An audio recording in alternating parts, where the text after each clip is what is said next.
Então é isso. Eu não acredito que a gente tá hospedado na casa do assassino. Ah, que maneiro. É um sensor de movimento. Olá.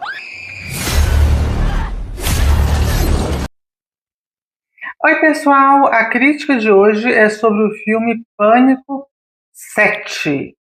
E eu sou já falei aqui no canal, né? Eu sou uma grande entusiasta, uma grande fã dessa franquia, que começou lá antes de eu nascer, em 1996. Minha mãe estava grávida, né, mamãe? De mim, o resto é história. E eu tenho um carinho muito especial por essa franquia, tanto que desde 2011, quando teve o quarto filme, eu sempre vou ao cinema para conferir o novo lançamento de Pânico.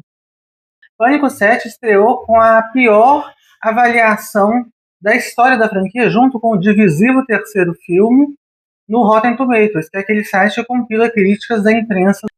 E também houve uma série de conflitos nos bastidores. Por exemplo, as irmãs Carpenter, que eram as protagonistas da nova era do Pânico, né? A Melissa Barrera e a Gina Ortega, não voltaram para esse sétimo filme. A Melissa Barrera, porque ela deu algumas declarações pró-Palestina, foi demitida pelo estúdio. E a Gina Ortega disse que a agenda dela estava muito cheia e que não iria voltar. Ela até queria no começo, mas acho que também em apoio a Melissa Barrera, ela preferiu não retornar a Pânico 7.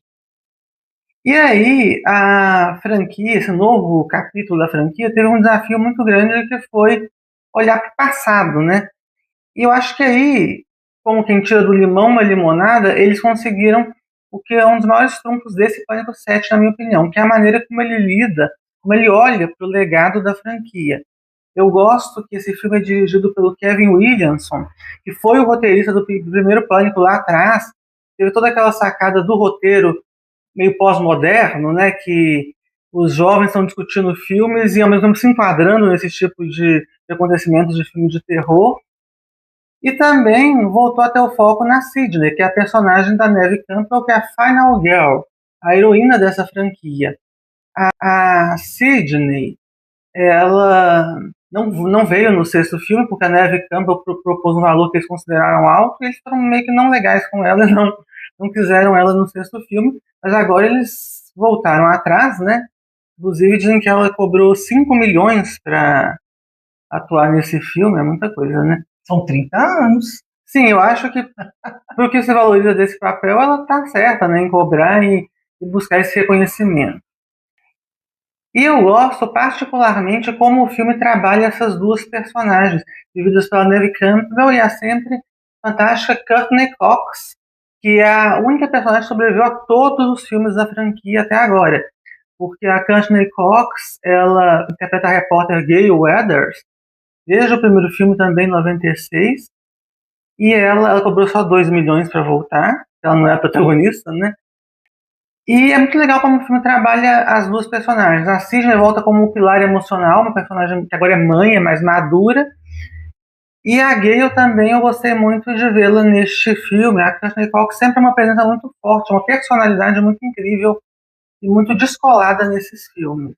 No entanto, Pânico 7, ele tem alguns problemas no desenvolvimento dos personagens novos, novo legado. Eu gostei de ver, por exemplo, os irmãos Chad e Mindy voltando nesse novo filme, eles estão bem legais também, mas os novos personagens são abordados de uma maneira muito superficial. Eles seguem aquele arquétipo natural, tenta surpreender um pouco com esse arquétipo, mas eles não têm desenvolvimento, são muito rasos. Até para uma franquia como essa, e você não embarca tanto neles. Acho que faltou nesse filme aquela acidez, aqueles diálogos e interações que eram muito fortes, dos personagens comentando mesmo os filmes, embarcando naquela experiência, ao mesmo tempo em que eles tinham muito conhecimento cinéfilo também da obra. Embora que até tenha, mas falta aquela acidez, aquele jeito mais inteligente e sarcástico que tinha em outros filmes. Penso que Pânico 7 dificilmente vai ser o filme favorito de alguém. Até o terceiro filme, que é considerado o pior junto com esse provavelmente é um dos piores mesmo.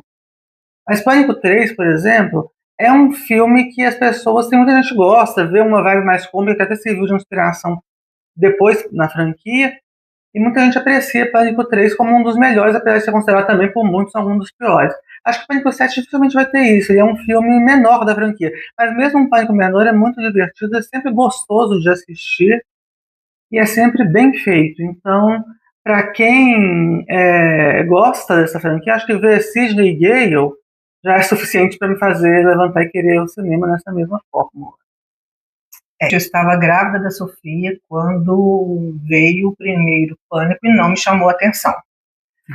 Foi preciso que se passassem alguns anos para que a Sofia me apresentasse a franquia, que de cara eu não vibrei e adotei como preferência. Porém, ela também me apresentou Tá Todo Mundo em Pânico? Aquela sátira, besterol engraçadíssima. E aí eu retomei assistindo ao Pânico e assistindo Tá Todo Mundo em Pânico e amei. Aí a sátira me fez ver, inclusive, o valor do filme, do Pânico mesmo. E a partir daí eu e a Sofia passamos a acompanhar. E lá se vão 30 anos.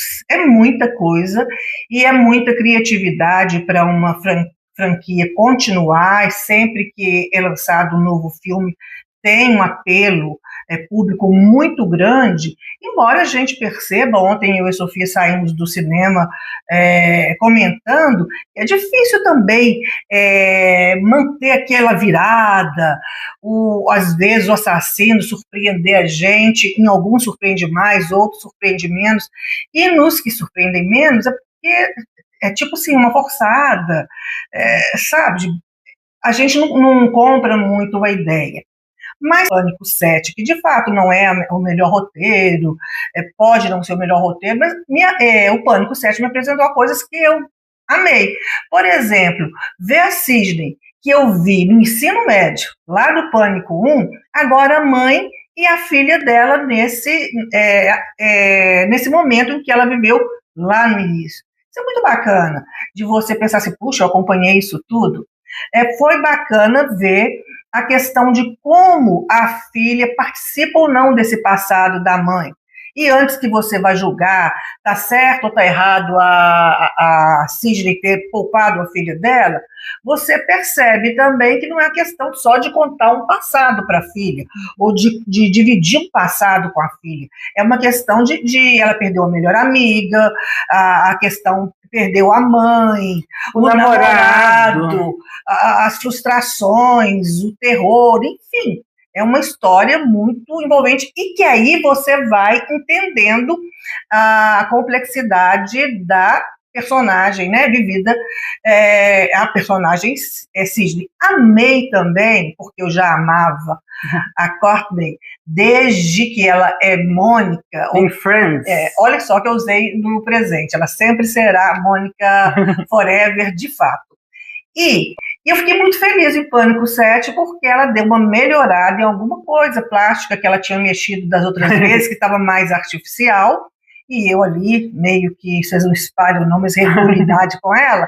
Então agora ela estava muito melhor e vem também com a complexidade, não vem com aquele estigma de viver sempre a mesma coisa.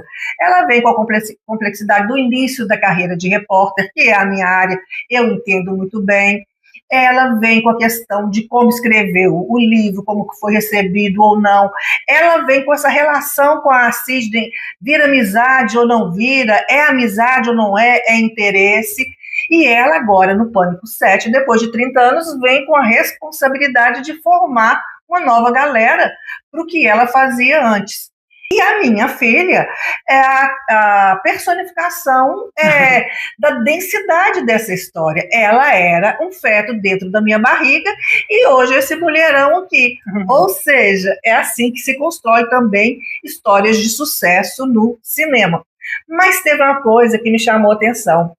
A galera, mais ou menos da idade da Sofia, ou um pouco mais velha, toda vez que eu os via no stream, em alguma reportagem, a emoção dessa galera, de como a Pânico, a franquia, faz parte do imaginário e da constituição de vida dessa galera, como eu já sabia que era com a Sofia. Então, agora eu percebi assim, existe uma comunidade, cara. Existe uma comunidade, e essa comunidade tem que ser respeitada. Por isso que eu falo, que a gente pensa assim, nossa, 5 milhões, é isso, criou uma coisa muito maior. E olha como é que as coisas são relativas. Diante de 5 milhões, a Sofia disse assim, aí a Courtney Cox cobrou só 2 milhões. Ai, eu queria. Eu também queria 2 milhões. Mas, enfim, é isso. Mas aí você tem que viver toda a história, toda a carreira da Courtney Cox também para pedir 2 milhões em um filme. E, enfim, dessa teve uma palhinha lá da inteligência artificial, mas a Sofia tocou no ponto que eu acho mais fraco, de fato, do Pânico 7, que foi essa superficialidade dos personagens, então da galera mais jovem, que eu estava acostumada, essa galera, ela envolvia gente. Eu senti falta disso, porque parece que eles colocaram toda a cartada entre a relação mãe e filha. E uma coisa também que me veio agora é que esse Pânico tem muito mais suspense do que violência. Eu acho isso bom e foi uma coisa que eu gostei nesse Pânico. Ele é mais parecido com os primeiros nesse sentido, embora não tão bem executado, mas assim, é um filme legal. Mas eu nunca vi tanto sangue igual eu vi no primeiro. Mas nessas cenas era muito sangue. Não, sim, tem muito sangue. Mas eu digo assim, tem uma construção de tensão, de suspense, que não é tanta ação nesse sentido. Verdade. E pra mim é uma coisa positiva, dá pra envolver bastante nesse sentido. Então, se você gosta de Pânico, eu acho que é um filme que super vale a pena, eu acho que é gostoso assistir, acompanhar. Como a minha mãe disse, é mais, ele transbordou o que esse filme representa. O filme em si é regular pra bom, mas o que ele representa é maravilhoso, é a personificação pra mim do hiperfoco na minha vida, é sensacional. E o importante é que Pânico sempre faz a gente virar um pouco de Ghostface assim, ó. Sempre o queixo caído. Adorei. É isso aí, pessoal. Você? Esse filme virou um pouco de Ghostface também? Ou não? Enfim, você não se surpreendeu tanto? O que você achou? Conta pra gente, deixa aqui seu comentário. Fala qual Pânico você prefere, qual é o seu What's your favorite scary movie? Qual é o seu filme de terror favorito? Dá o seu like, se inscreve no canal, isso é muito importante pra gente e compartilhe. Grande beijo, pessoal, e até mais. Tchau, tchau.